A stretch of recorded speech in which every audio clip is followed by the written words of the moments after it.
Saudara-saudari yang terkasih, jumpa lagi dengan saya dalam Renungan Mingguan hari ini. Minggu tanggal 18 Oktober 2020, hari Minggu biasa yang ke-29. Marilah kita mendengar dan merenungkan sabda Tuhan, yakni firman Tuhan yang tersurat di dalam Injil Matius, bab atau pasal 22, ayat 15 sampai dengan ayat 21.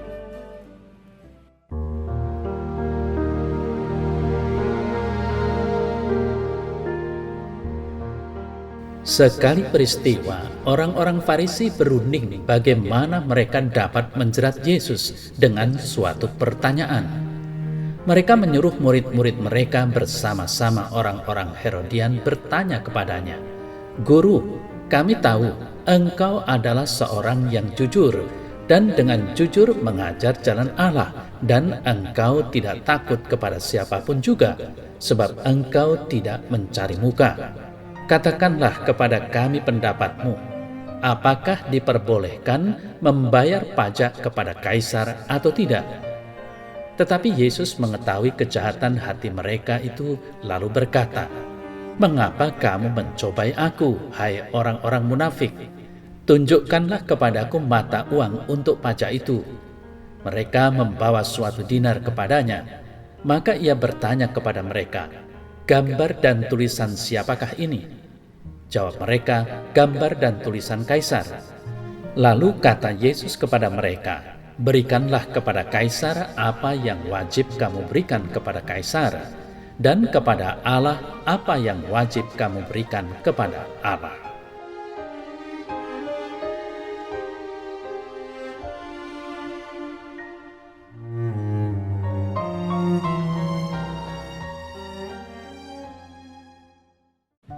Saudara-saudari yang terkasih, sebagai anak-anak Allah, kita telah dibebaskan dan mempunyai kebebasan untuk menjalani hidup seturut apa yang dikehendaki Allah. Kebebasan bukanlah sebebas-bebasnya. Kita telah bebas dari cengkeraman dosa karena penebusan Yesus, namun tidak bebas untuk melakukan segala sesuatu yang kita sukai dan ingini. Maka haruslah terus-menerus mencari, menemukan, dan menjalankan apa yang dikehendaki Allah. Itulah persembahan yang utama kepada Allah. Kita bersyukur karena Allah selalu memberi kekuatan dan kemampuan kepada kita untuk melakukan hal itu. Lalu, saudara-saudari yang terkasih, sebagai anak-anak Allah, sebagai orang beriman, sadarilah, kita juga sekaligus warga masyarakat suatu bangsa. Dengan demikian tentu saja kita mempunyai hak dan kewajiban terhadap negara. Apakah hal ini terpisah dengan kewajiban kita kepada Allah? Almarhum Monsinyur Albertus Sugio Pranoto SJ mengatakan, kita hendaknya menjadi 100% orang Katolik, 100% orang Indonesia. Hal ini memberi pesan bahwa kalau kita sungguh Katolik, ya seharusnya kita sungguh orang Indonesia yang melakukan tugas dan kewajibannya sebagai warga negara. Dan apa yang kita lakukan itu hendaknya menjadi perwujudan iman. Kemudian, saudara-saudari terkasih, sebagai orang beriman, kita harus mengungkapkannya kepada Allah dalam doa, dalam ibadah, dan juga dalam karya. Kalau kedua hal ini dapat kita hayati dan laksanakan dalam hidup sehari-hari, maka benarlah bahwa kita telah menjalankan perintah Yesus. Berikanlah kepada kaisar apa yang wajib kamu berikan kepada kaisar, dan kepada Allah apa yang wajib kamu berikan kepada Allah. Semoga sebagai orang merdeka, kita hidup dalam usaha terus-menerus merealisasikan apa yang dikehendaki Allah dan menjalankan hak serta kewajiban sebagai warga negara yang baik. Lalu, saudara saya yang terkasih, dari firman Yesus tadi, berikanlah kepada kaisar apa yang wajib kamu berikan kepada kaisar, dan kepada Allah apa yang wajib kamu berikan kepada Allah, sebenarnya juga mengajak kita untuk menerapkan prinsip keadilan dalam hidup kita. Prinsip keadilan mengatakan bahwa kita harus memberikan kepada seseorang, termasuk Tuhan, apa yang menjadi haknya.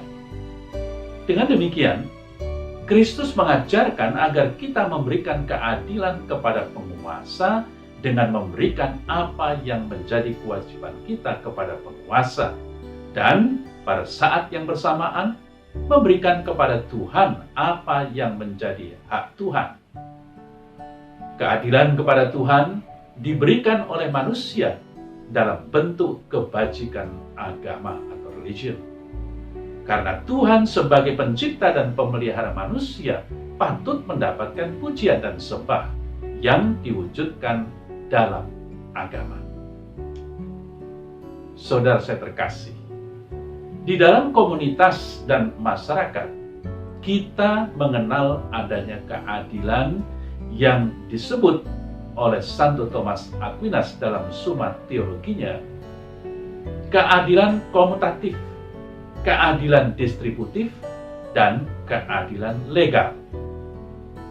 Keadilan tersebut mengatur hubungan antar individu atau antar bagian, yang disebut keadilan komutatif. Antar bagian ke keseluruhan disebut keadilan legal, serta mengatur keseluruhan ke individu disebut sebagai keadilan distributif. Dalam Katekismus Gereja Katolik diberikan penjelasan sebagai berikut.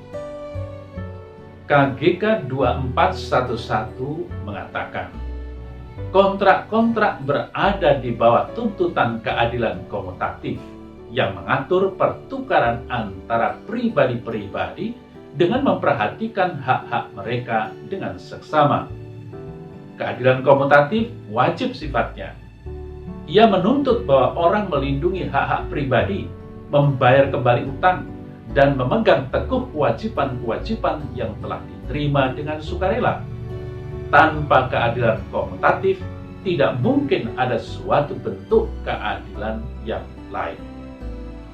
Keadilan komutatif dibedakan dari keadilan legal yang menyangkut kewajiban para warga negara terhadap persekutuan, dan dari keadilan distributif yang mengatur apa yang harus diberikan persekutuan kepada para warganya sesuai dengan sumbangan dan kebutuhan mereka. KGK 2412 mengatakan, demi keadilan komutatif, kewajiban untuk ganti rugi menuntut bahwa orang mengembalikan barang yang dicuri kepada pemiliknya. Yesus memuji Zakeus karena janjinya, sekiranya ada sesuatu yang kuberas dari seseorang, akan kukembalikan 4 kali lipat. Lukas 19 ayat 8. Siapa yang secara langsung atau tidak langsung mengambil diri orang lain, berkewajiban untuk mengembalikannya atau membayarnya kembali dengan uang tunai atau dalam bentuk natural. Demikian juga mengganti kerugian bunga atau manfaat yang pemilik sah dapat terima darinya.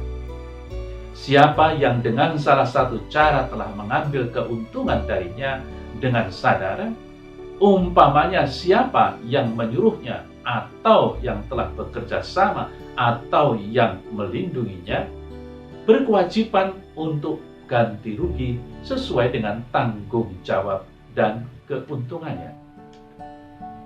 Kemudian, saudara terkasih, hubungan antara individu diatur berdasarkan kesetaraan dan hubungan persekutuan kepada warganya diatur berdasarkan proporsi.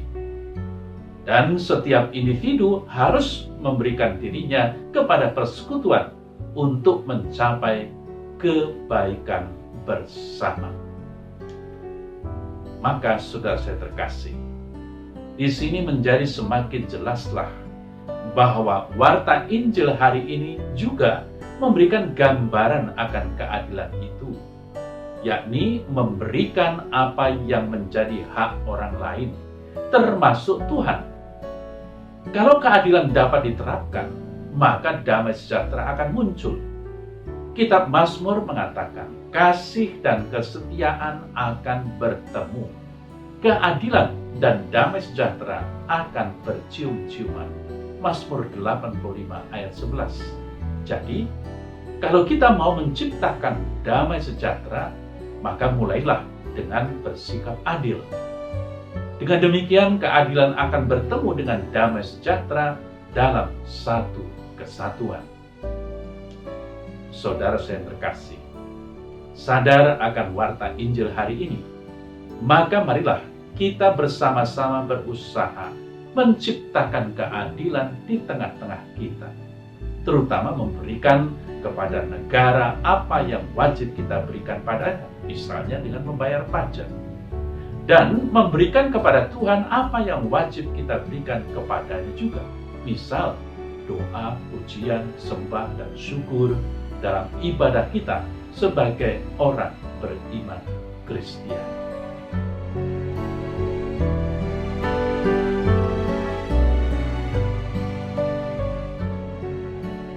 Dalam nama Bapa dan Putra dan Roh Kudus. Amin. Ya Tuhan Yesus Kristus, tolonglah kami selalu untuk tidak jemu-jemunya mempersembahkan hidup dalam doa dan karya, bersikap adil menuju damai sejahtera bersama, sehingga kami menjadi semakin pantas disebut murid-murid-Mu yang sejati. Amin. Dalam nama Bapa dan Putra dan Roh Kudus. Amin.